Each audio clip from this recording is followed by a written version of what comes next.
Good morning, everyone. Jai Hind. So, start our first class of NCC today.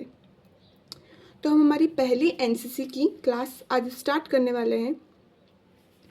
तो हम हमारी पहली class में पढ़ेंगे एनसीसी इंट्रोडक्शन। जैसे कि आप सब एनसीसी कैडेट हो तो आपको एनसीसी की बेसिक नॉलेज तो होगी, जैसे एनसीसी का फुल फॉर्म क्या है, एनसीसी का मुख्यालय कहाँ पर है और एनसीसी का मोटो क्या है। तो ये सारी बेसिक चीज़ें हैं, लेकिन हम इसके बारे में भी पढ़ेंगे। लेकिन उससे पहले हम पढ़ेंगे कि एनसीसी स्टार्ट कैसे हुई और एनसीसी का ओरिजिन कहाँ से हुआ है। तो हम लोग आज स्टार्ट करेंगे एनसीसी इंट्रोडक्शन से ऑन हाउ एनसीसी स्टार्ट।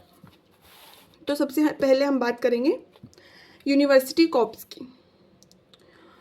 ये बात है 1917 की। So we are start in 1917।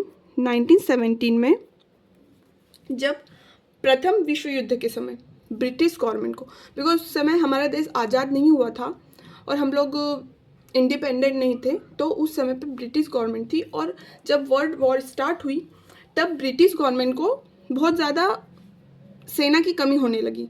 तो उन्होंने सोचा कि क्यों ना हम लोग यूनिवर्सिटी के स्टूडेंट्स को ट्रेन करें ताकि ज़रूरत पड़ने पर हम उन्हें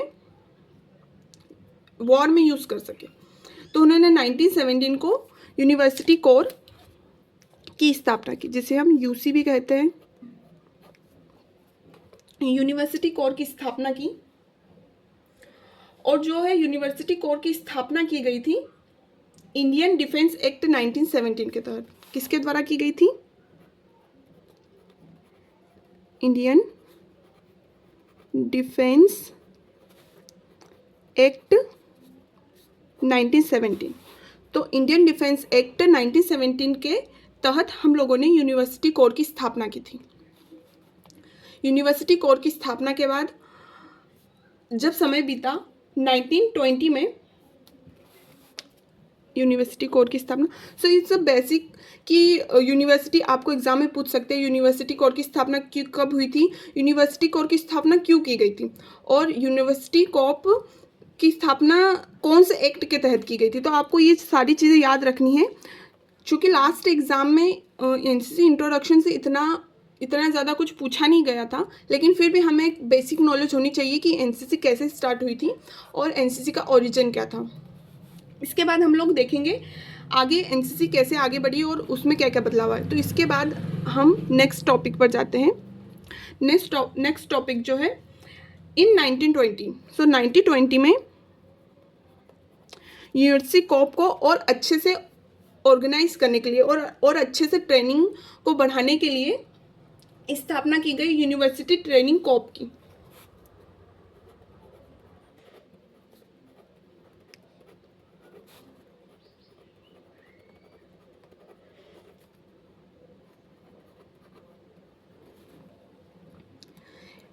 ये इसकी स्थापना इसीलिए की गई थी ताकि हम बेटर ट्रेनिंग दे सके स्टूडेंट्स को, यूनिवर्सिटी स्टूडेंट्स को।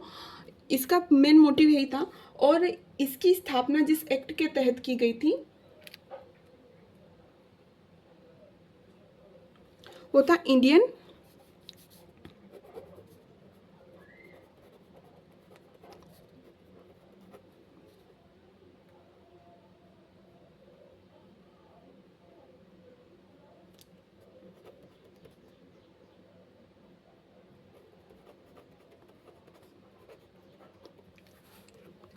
Indian territorial act. तो इसके तहत इसकी स्थापना की थी 1920 में। तो हम लोग याद रखेंगे, हम लोग एक बार फिर से रिवीजन करेंगे। सबसे पहले university Corp UC 1917 Indian defence act. उसके बाद 1920 में, मतलब 17, 18, 19, 2 सालों के बाद 1920 में university training corps Indian territorial act. Okay, so ये बेसिक है जो आपको एग्जाम में पूछे जा सकते हैं। इसके बाद 1942 में वर्ल्ड वॉर 2 के टाइम ब्रिटिश गवर्नमेंट को रियलाइज़ हुआ कि ऑफिसर ट्रेनिंग की भी बहुत ज़्यादा ज़रूरत है। बिकॉज हम लोग एक बेसिक ट्रेनिंग दे रहे थे, लेकिन एक ऑफिसर ट्रेनिंग की भी बहुत ज़्यादा ज़रूरत पड़ गई उन लोगों को। तो इसीलिए उन लोगों ने इसके बाद डिसाइड किया कि यूनिवर्सिटी ट्रेनिंग कॉर्प का नाम बदलकर यूनिवर्सिटी ऑफिसर ट्रेनिंग कॉर्प रख दिया जाए, ताकि हम ऑफिसर लेवल की ट्रेनिंग स्टूडेंट्स को दे पाए। इसके बाद उन लोगों ने जो कॉलेज स्टूडेंट थे उनको आर्मी ऑफिसर की तरह ड्रेस करवाना स्टार्ट कर दिया, ताकि उनमें एक मोटिवेशन आए और उनमें एक पर्सनैलिटी डेवलप हो। इसके बाद यूनिवर्सिटी ऑफिसर ट्रेनिंग कोर की स्थापना के बाद ब्रिटिश गवर्नमेंट को रियलाइज़ हुआ कि यूनिवर्सिटी ऑफिसर ट्रेनिंग कोर उसके मोटिव पर खरा नहीं उतर पाई, मतलब जिस चीज़ के लिए उसे बनाया गया था वो उस कार्य के लिए उतना अच्छा नहीं कर पाई। इसीलिए आफ्टर इंडिपेंडेंट, मतलब भारत के स्वतंत्र होने के पश्चात, चूँकि सारी चीज़ों का भारत सरकार द्वारा जो है सारी चीज़ों को अडॉप्ट कर लिया गया था, तो इसीलिए भारत सरकार ने सोचा कि ऑफिसर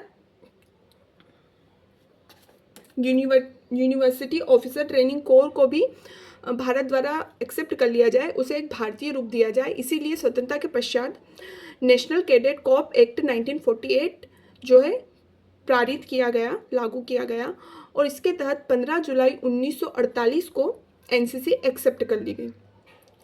तो जो ये एक्ट पारित किया गया था, नेशनल कैडेट कॉर्प एक्ट 1948, जब ये पारित किया गया था तो इसके जो अध्यक्ष थे वो थे पंडित हृदयनाथ कुंजरू। एक कमेटी बिठाई गई थी जिसका नाम था कुंजरू। अब कमेटी पता है क्यों कुंजरू कमेटी, क्योंकि इनकी सरनेम कुंजरू थी, इसलिए इस कमेटी का नाम भी कुंजरू है। तो इस कारण कुंजरू कमेटी ने द्वारा जो है नेशनल कैडेट कॉर्प एक्ट पारित किया गया और नेशनल कैडेट कॉर्प को एक्सेप्ट कर लिया गया। कब? 15 जुलाई 1948 को। अब थोड़ा सा सभी के दिमाग में कन्फ्यूज़न रहता है 15 जुलाई 14 जुलाई, तो एग्ज़ाम में जो भी आएगा आप वो लिख दीजिएगा। ऐसा कोई ज़्यादातर अब जो है 15 जुलाई ही आता है और 15 जुलाई को ही एक्सेप्ट किया गया था। तो 15 जुलाई 1948 को जो है एनसीसी की स्थापना की गई और एनसीसी वर्क में आई, एनसीसी ने काम किया। तो ये था बेसिक हिस्ट्री ऑफ एनसीसी और ये हमारी फर्स्ट क्लास थी, इसलिए हम इसे ज़्यादा नहीं खींचेंगे। तो जैसे मैंने आपको बताया कि आप एनसीसी कैडेट हैं तो आपको एनसीसी की जो बेसिक नॉलेज है वो होनी चाहिए। तो हम लोग एनसीसी की कुछ बेसिक नॉलेज होती है उसके बारे में बात करेंगे, तो मैं आपको उसके बारे में बताती हूँ। तो जैसे हम एनसीसी के बेसिक्स के बारे में बात कर रहे थे, तो एनसीसी की फुल फॉर्म, तो अगर आप एनसीसी कैडेट हो तो आपको एनसीसी की फुल फॉर्म ऑफ कोर्स पता होगी, नेशनल कैडेट कॉर्प। एनसीसी की स्थापना कब हुई थी? 15 जुलाई 1948 को। एनसीसी का हेडक्वार्टर है न्यू दिल्ली में। एनसीसी का मोटो यूनिटी एंड डिसिप्लिन, एकता व अनुशासन। इसी के साथ एनसीसी डे कब मनाया जाता है? हाँ, तो नवंबर के चौथे रविवार को एनसीसी डे मनाया जाता है सेलिब्रेट करने के लिए। और एनसीसी का जो सॉन्ग है वो है हम सब भारतीय हैं। तो ये बेसिक नॉलेज है जो एनसीसी के बारे में आपको पता होनी चाहिए। इसी के साथ अगर आपको ये क्लास अच्छी लगी हो और आपको लगा हो कि इससे आपको कुछ नॉलेज मिली है और आप ये क्लास समझ पाए हो, तो प्लीज़ सब्सक्राइब कीजिएगा, लाइक कीजिएगा और शेयर कीजिएगा। इसी के साथ अगर आपको कोई प्रॉब्लम है, जैसे हमारा जो वीडियो है वो हिंदी इंग्लिश दोनों में है, तो अगर आपको कोई प्रॉब्लम है, जैसे अगर आप हिंदी मीडियम के स्टूडेंट हो तो आप बता सकते हैं कमेंट सेक्शन में कि हमें सिर्फ हिंदी में क्लास चाहिए, तो मैं अगली क्लास सिर्फ हिंदी में डालूंगी और अगली क्लास में हम और अच्छे से एनसीसी हिस्ट्री को पढ़ेंगे। तो ये एनसीसी की फर्स्ट क्लास थी जिसमें हम लोगों ने बहुत ही बेसिक चीज़ पढ़ी है, एनसीसी कैसे स्टार्ट हुई उसके बारे में पढ़ा।